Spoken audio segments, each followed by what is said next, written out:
DreamWorks is a studio that is no stranger to spin-offs. Some are film spin-offs of their franchises like Puss in Boots and Penguins of Madagascar. TV spin-offs like their Nickelodeon shows such as Again the Penguins of Madagascar and Kung Fu Panda Legends of Awesomeness. But today we're talking about their most recent era of spin-offs in the form of the Netflix shows. And no, I'm not talking about She-Ra or Dinotrox or Troll Hunters. I'm talking about spin-offs based on their movies. Most notably, two of their most pointless and laziest of the bunch, Turbo Fast and Home Adventures with Tip and O. No, I haven't seen the Boss Baby show or the Troll show, but in my personal opinion, these two spin-offs are the absolute worst spin-offs they ever did. Why do I think that?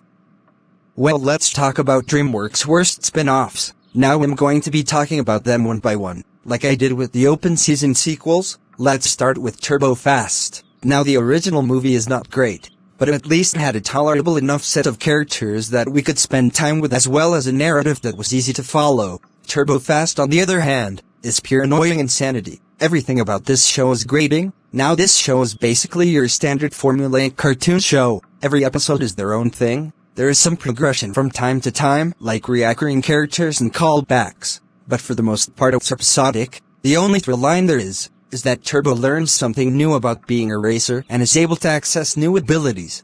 That's it. Now the show being episodic and standard like every other show is not the problem. It makes it generic and not stand out, thus leaving it to be forgettable. The problem I have with this show are the characters themselves. They are either way too mean-spirited or extremely annoying, and that is not a good thing when you sit through a show. Chet is not as unlikable as he was in the movie, but there isn't really a lot to him either, and that's the same with Turbo himself. Throughout the show, he's just the optimistic protagonist that is extremely passionate about racing and is super nice to everybody, and that's about it. He's basically just a copy of SpongeBob without the identifiable uniqueness. Like seriously, what is there to Turbo's character other than being an optimist? And sure, you could say he was like that in the movie, but that was his character. He was the underdog that dreamt of being a racer, and you felt for him throughout the movie and were invested enough to want to see him achieve his goal. All that makes for his character in the movie. But in the show, they don't really do anything with his character. They just put him in the most stock sitcom scenarios and expect that to make him likable. They could have really fleshed out his character and made him develop into a more interesting person, not this one-note character he is throughout the entire 3-season run of the show. Point is, Turbo is a boring main character, and I can't remember anything about him other than his love for racing. But the character I could not stand in this show was Whiplash. He is a major jerk in this show, and I know he was kind of a jerk in the movie, but they go way too far with his douchiness in the show. Every single time he speaks, he is yelling at the top of his lungs in annoyance. Either he's being a jerk to Turbo or he's just flipping out over every little thing. It was insufferable, and I couldn't stand him at all in this show. Bern is more of a character in this show, and she gets more depth than she did in the movie. She was basically just girl in the movie, and spent all of her scenes simping over Chet. There are times where she can be annoying and unlikable, but she is not as bad as Whiplash in that regard. Honestly, she's just okay, not that much to her character to begin with, so this show had very little to work with. The other members of the racing crew like Skidmark, Smooth Move and White Shadow are just there.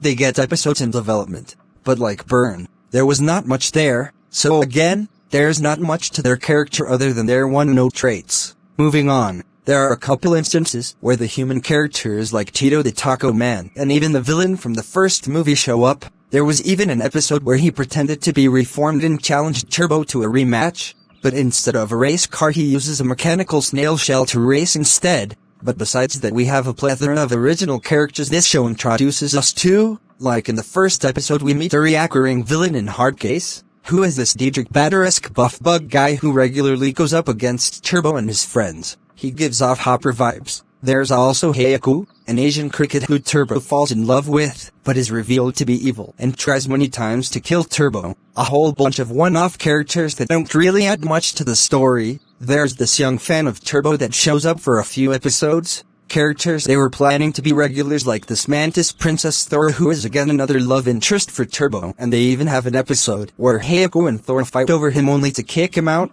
That was pretty bad. And that's pretty much it for all the original characters this show introduces. None of them are that memorable, and they have very one-trait personalities. Hardcase is the tough guy who thinks he is the best and feels disrespected when he's challenged. Heiaku is the champion of the opposing team who tricks Turbo into doing something stupid so he'll lose. and Thora is a kinda caring princess. They're not bad characters, and are better some of the characters from the movie, but they are also not very good, they are just serviceable. Now before I get into my final thoughts on this show, I do want to say there are things I liked in this show. For starters, the animation. This is a gorgeous looking show. The colors, the backgrounds, the shininess. This is a really good looking show. I wish it went to something on its level, but I digress. There were a few episodes I actually liked. One is Chet vs. Dr. Disorder, an episode where Chet has OCD and creates a supervillain that is constantly making a mess out of the city, and it gets to a point where he confronts this villain in a dream, and there is an entire lightsaber duel in this dream. I'm serious? And the best part? It's better than any lightsaber duel in the sequel trilogy of Star Wars. Eventually it's revealed that Chet was the one causing chaos since his OCD caused him to go crazy in his sleep and throw things. Not a great episode, but compared to all the mediocrity in this show, it's something. There's also this episode where Turbo is reading comments, and he stumbles upon an internet troll who is constantly hurling insults at Turbo. You know, as they do, he eventually tracks him down and spends the entire episode trying to get the troll to like him. Spoiler, it doesn't go well, and even when it seems like the troll will finally stop bullying him, he doesn't. Again, not a great episode, but for a show based on this movie, this episode is surprisingly relevant to a real issue. I like some of the concepts they introduce in the show, like this city made specifically for all the snails, like buildings, apartments, gardens and a racetrack. The theme song is lit. They took one of the best things about the movie, which was that Snail as Fast as song, and improved it and implemented it into the intro, and let me tell you, it freaking slaps. It's honestly one of the best intros of any DreamWorks spin-off, even more so than that Kung Fu Panda show. It's kick-ass, it's cool and it's very pleasing. Too bad the show it's attached to isn't as cool, and that's pretty much it. This show is a forgettable piece of brand extension, which is the biggest puzzler I have with this show. When I saw the trailer for this show, when the movie came out, I was all like, why? Why is Turbo getting a show? The movie was a box office failure and nobody really liked it, so why were they giving Turbo a series? A 2D series of all things, and I still don't understand, whereas other Netflix series suck. I at least understand why they got their own series, like the upcoming Home series. I understand why Home got a show. The movie was successful and received well enough, so it makes sense to give that a series. But Turbo, there was no reason to give this a series. Nobody was clamoring for it, and there wasn't any financial benefit for DreamWorks since the movie flopped. So again, why does this exist at all?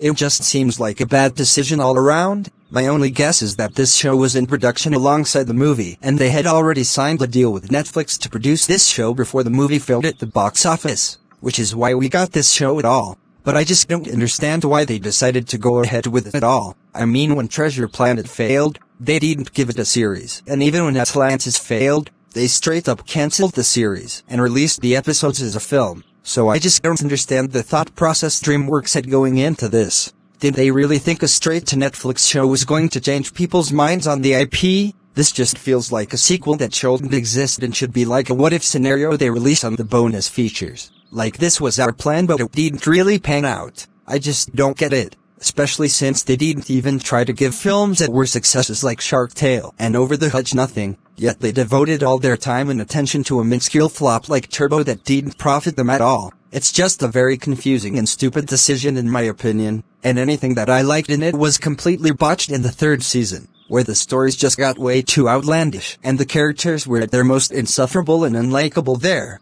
After season 3, the show was cancelled, no season 4 or any reappearances from the IP in any way, and Netflix removed the series in 2023. Turbo Fast is not a good show. It is an unnecessary piece of brand extension that had no business being made. It is the epitome of a 5 out of 10 series. Now moving on to the Home series. I honestly don't have a lot to say on the show. I talked about it in my Home video, so I'll just a brief summary of the show's format, and my overall thoughts on it. So Home Adventures with Tip and O was released in 2016 and takes place after the movie. Like Turbo Fast, there's a bit of continuity sprinkled in there, but for the most part, it's an episodic show, with the major shift being O moves in with Tip and her mom, who looks completely different to how she was in the movie, but I digress. This show is on the same caliber as Turbo Fast, but a bit more irritating to sit through. The stories are very generic and not that interesting to watch. The things that were stupid and childish in the movie are amped up to 11 here, such as mistaking something gross or dangerous for food,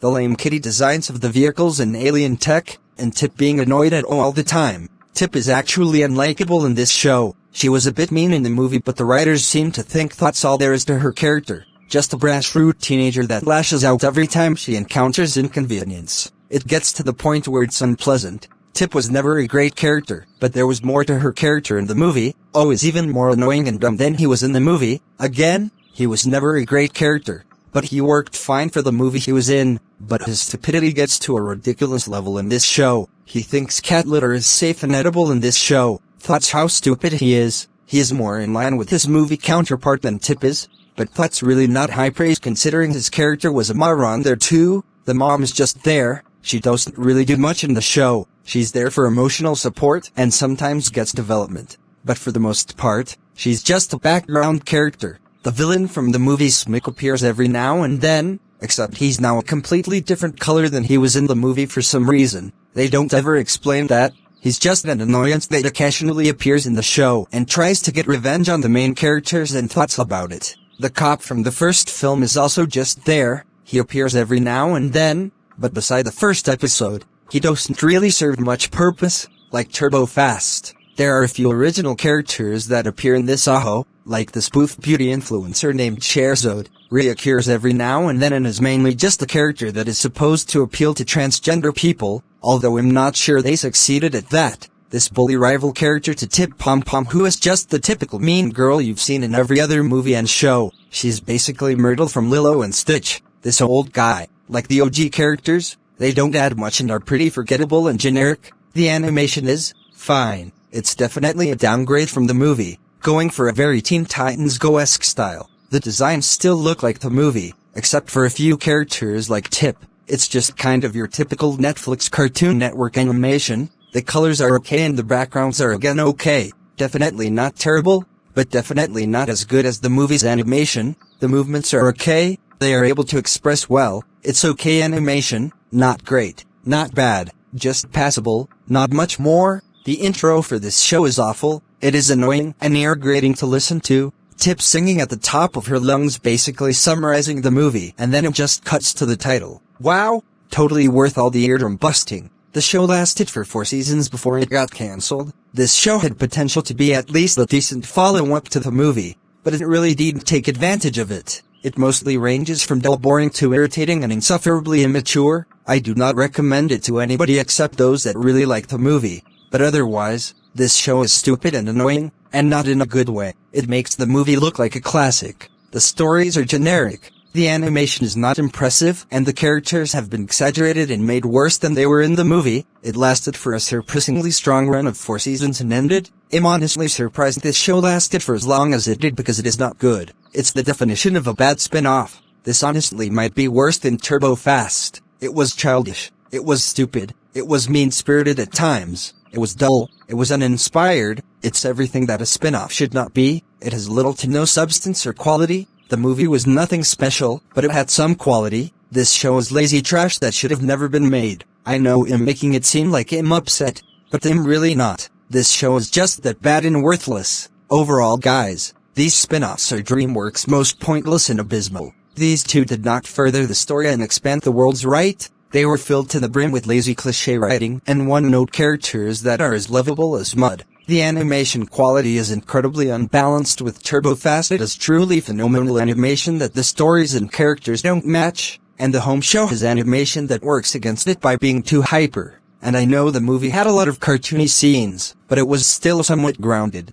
compared to the Madagascar movies at least, and the tone of both these shows is so off when comparing them to their movie counterparts. DreamWorks have shown they are capable of making good shows based on their movies. But these two should have either been worked on or scrapped. They are by far two of the most forgettable, stupid, and straight-up worst shows based on DreamWorks movies. Even worse than MVA. They are without a doubt their worst spin-offs. Anyways guys, what do you think? Let me know down in the comments, and I'll see you guys later.